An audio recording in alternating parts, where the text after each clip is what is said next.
How to scam proof your life without getting paranoid. It's easier said than done. Listen, do you know that over 150, somewhere between 150 and 200 times, the dangers of deceit are mentioned in the Bible? So we're talking about today's scams via technology.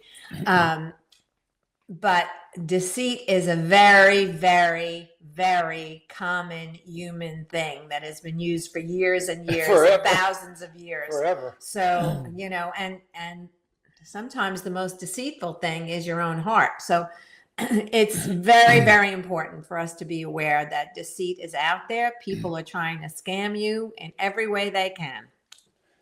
Well, and when the technology age, which I know you're thrilled about, we did a recent podcast where Grace talked about how she wasn't thrilled with this technology, but it's kind of a necessity these days in some ways. But anyway, there's so many different ways now. You get fake text, you get fake bank alerts, you get fake, your computer has a virus, call this number. There's so many ways that people are trying to scam you. So, we're going to talk about maybe some ways to prevent that. And I think that people in our age bracket, whatever, 60, 50, 70, 80, who aren't as familiar with technology can really easily be used against us. Oh yeah, and the thing that scammers do is they prey on human emotion, on our emotion, on fear or urgency, or somebody looking for love, or they're lonely. All these things that we're liable for or think about, they prey on that. So we have to be particularly careful. Without being so cold, we turn everybody off on the internet. No, but you said something very important too, and they do prey on fear, and this is an all the time point of reference and point of checking our own thinking. Anytime a person reacts or makes a decision based on fear, it's not a good thing. Or I would go so far as to say make an emotional decision without pausing and taking time to think about it. For instance, sometimes we get a text or somebody makes us very angry and we want to fire off an email or a text. We're emotional. It's always better to maybe write it and wait 24 hours to send it till you calm down and don't do it on an emotional basis. The same kind of principle could apply to these scammers. Well, exactly. I mean, so these are foundational beliefs and carry them through to the urgency of how quickly it can happen when we're talking about technology or online or texting or your phone or that kind of thing. But it's foundational to not make a decision or reaction out of fear and emotion. Stop. Yeah, which applies really to life as well. Life. That's what I'm saying. Use that foundational. Yeah, it particularly applies to scammers. Right. Well, there are so many types of frauds these days. I mean, you can get a fraud bank alert. Well, not only that you get emails and text, especially emails where the letterhead, the logos look exactly like the bank or the Social Security Administration or whatever. They copy these. They look so real. And especially at first glance. Sometimes if you do take the time to look and see that the email address is some gobbledygook thing every once in a while, that, so they copy things so that at your first reaction, you're going to believe that it's from an authentic, viable source. Well, some of the warning signs to constantly be on the lookout for, unfortunately, we have to do this. If somebody edit or text, email, whatever, is trying to put pressure on you to make a quick decision or make you panic or we're going to cut off your funding or whatever, be alert to that. If somebody wants you to keep something secret, don't tell anybody else. Let's keep this secret. That's a real red flag, a warning sign. a huge red flag is if somebody wants you to wire money, Oh gosh. not even send a check. Don't pay for a credit card. You have to wire the money. That's a huge red flag. Well, they use things that, again, emotionally catch us. You know, things that we're terrified about. We're terrified about our bank accounts, about losing money. We're terrified about our families. We're terrified about credit card bills. All of these things, the things that really, really would frighten us, are the things that they use to hook us. I mean, I've fallen prey to this. I was scammed one time. I was trying to be cautious, and I had a timeshare, and I got an email to get out of your timeshare. We can help you for $100. And so I didn't really believe them. And they said, check this website. Don't give us any information, but check this website. So I looked up the website. It was there. It looked completely legitimate. It said Better Business Bureau stuff on there. It was unbelievable. So I did call them back. This was about 5 years ago. I did call them back, and they did say wire the money. That's the one thing I did wrong. So I wired them $100, and it was a scam. That taught me a real lesson. Be very, very careful. If something we got out cheap on $100. Exactly. That was cheap. So, if you doubt something, have any doubts at all, first of all, pause. If anything you doubt about and you're not completely sure, pause, think about it, verify, call the bank, his number's on the back of your debit card, and verify it. Hang up on this person and call whoever they claim to be. And make sure it's verified, and don't ever wire money unless you are absolutely sure it's good. Are some things you can do, but basically my big rule of thumb is if it seems too good to be true, it probably is too good to be true. And this is tough stuff. These guys are so good, these scammers. They prey on our emotions. It's difficult. So we started off how to not be scammed and not be paranoid. You almost have to be paranoid to the point that you doubt until you verify. I think that's very important. This is easier for you because in a recent podcast you talk about how you hate technology, so you don't believe it. You don't use this. If something comes over email, you're like, "How the heck with that?" Well, and one of the reasons that I am so negative about technology, especially, it took me a long time really to get into the whole computer age, and just on going through emails, all of a sudden something would pop up that says that you're in trouble, you've got a virus, you've got this, you've got that, stop everything now, fill out this form. And I got caught by that once. And I couldn't even believe the rate of my heartbeat and finally.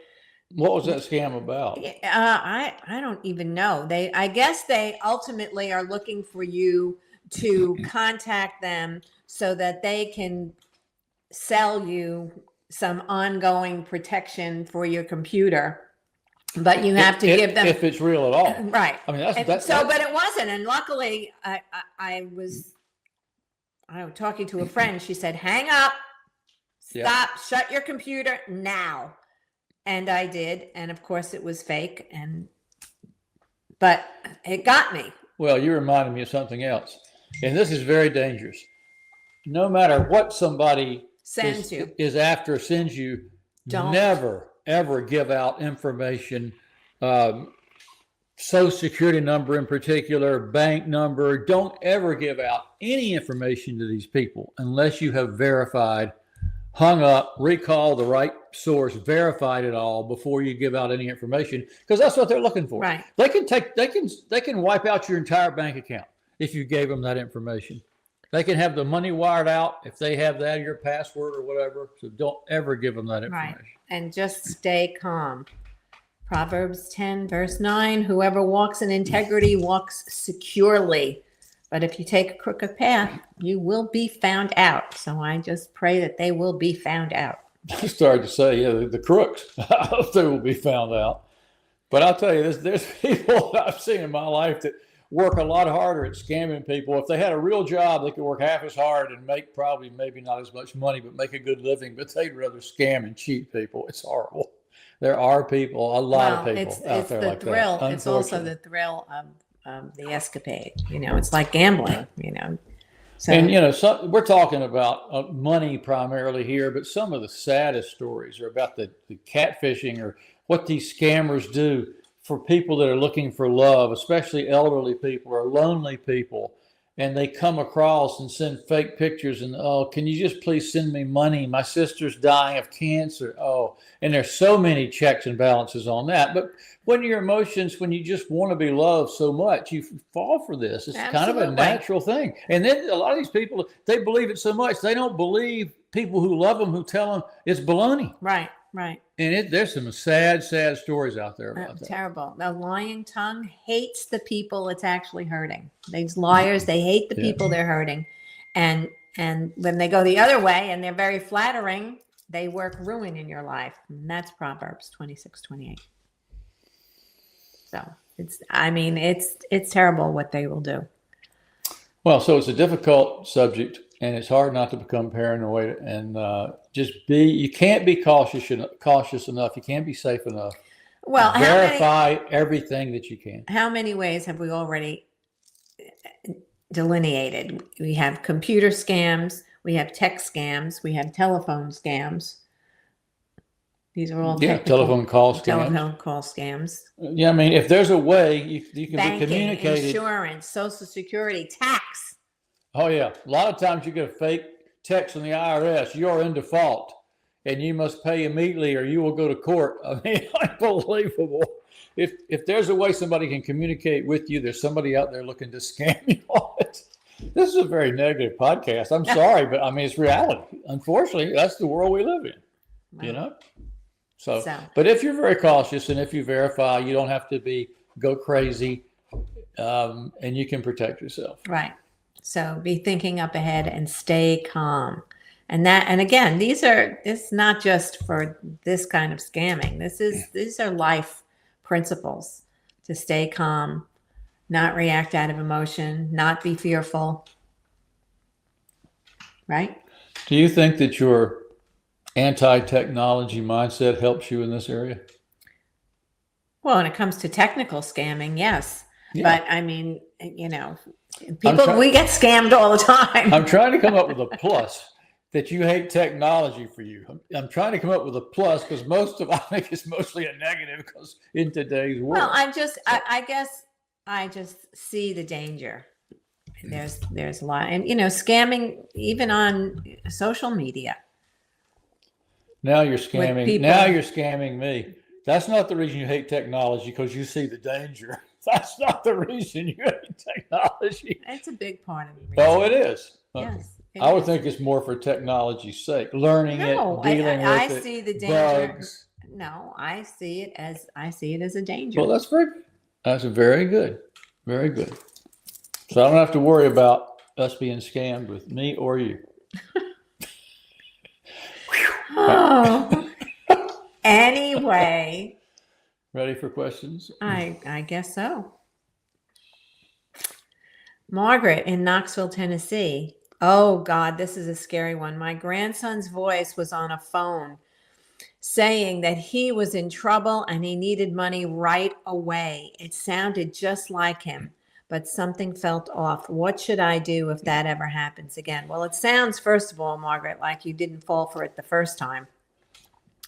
So, because you're saying it sounded just like him, but that is a terrifying, terrifying thing, because we'll do anything for them, right? And if this points out how it's getting tougher and tougher, especially with AI, and they can make someone's voice sound like your grandchild or you or me. It's becoming more and more difficult to spot these things. But if that were to happen, I mean, the only thing I know to help prevent that is have a family code and talk about it in the family. If you have a code word, if your grandchild is, say, John, is that really you? What's your code word? And then you would know. Otherwise, you just hang up. I don't know many other ways other than that, right? To prevent, because it sounds so real. And again, that's not a new approach. I mean, we've had issues with deceit and deception in terms of child abductions and all of that, or even if someone to come into your home, if someone to come and say that my husband's in trouble or whatever. It's important. I think a family code word is a very important thing to instruct people with, so that you can always tell a lie. And it doesn't even have to, we don't even have to say, what's the code word? We could have a way of asking about what's your favorite cereal or whatever. Well, that reminds me, you got a telephone call one time when I was out of town. You don't even know this person, saying a bad thing about me. And, there's no code word there. That's some stranger calling you, but knew my name. And it was unbelievable. Yes. I was called. It was late at night. He had a habit. Well, not a habit. His job took him away from home, and I'm alone I late traveled at a night. lot, yeah. Traveled a lot, and I got a phone call saying that, he was in an affair. And so, what's the other thing? And I was like, oh, really, really. And so I was trying to get information out of this young woman.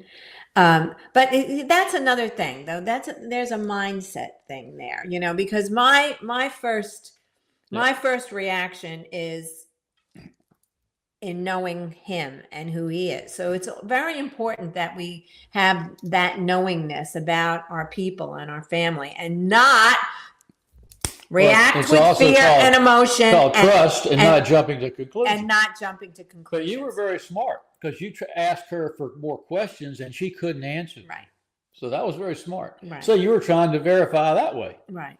Just over the phone, before the technology was even around like this. Right. So that was very smart. So, but yeah, deceit is everywhere. But I think a code word is a good preventative thing. And certainly if it happens again, and knowing, we have to call the authorities. I'm not sure, how much they can do when it is over the phone, but it's very important to report these kinds of scams. Very important. Well, and also important to report if you get an email or a text, because you have a phone number or an email address, the authorities might be able to look into. Right. So.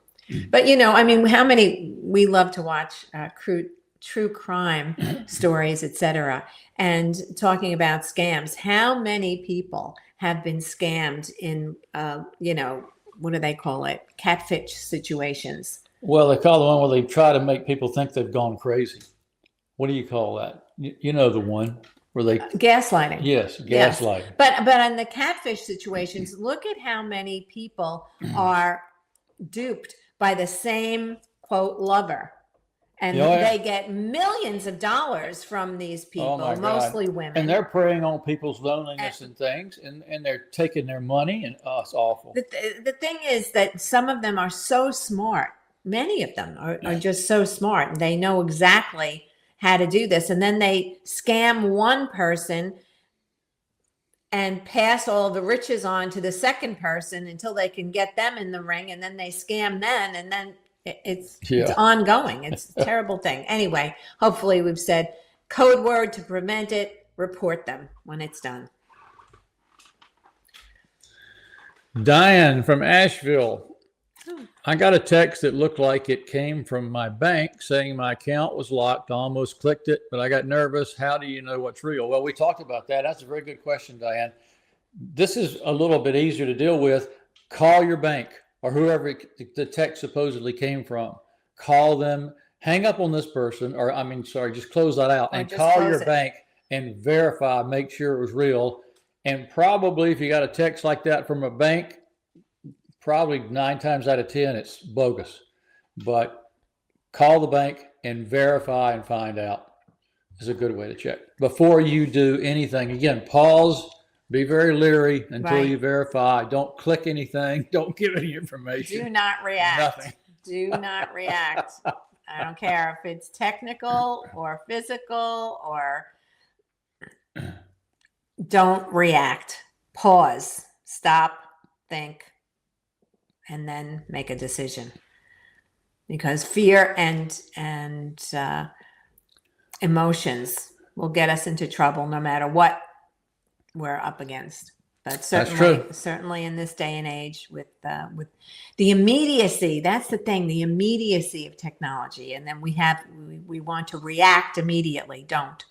Just don't. What else can we say about that? Nothing. Hopefully this has been a little helpful. I mean, we've been scammed, and so hopefully these are some hints, maybe help some other people not get yes, scammed. Exactly. And share the story. Right. That's what Share it's the all story about. to make sure, because even if it's not technical, in parking lots, people come up to people and say things and steal their cars and jump into their cars. So if there's a predator out there, share the story so other people are protected. Wow, you kind of expanded that one. Now it's spooky. Now you've gone from we're talking internet scams, and now to a predator in the parking lot. Where did that come from? Well, Now I can't go to Walmart and park my car. I mean, wow. So the point being that scamming has been going on even before technology, but in the same rules. If somebody hijacks your car, excuse me, that's not scamming. That's a criminal. Oh, when they hijack your emotions, that's not criminal? Well, when they hijack your car, it's normally not, my sister needs a car. No, it's give me your car, lady. I mean, okay. I think we've killed it. Don't fall for it. Don't react. Don't be afraid. Stop, pause, and then move forward. Check the verification on everything. Ask questions. Right? Yep. Okay. Correct. Right, dear. Truer words were never said. Anyway, hope you did get something out of this. We will look forward to seeing you next time on a better topic. Bye-bye.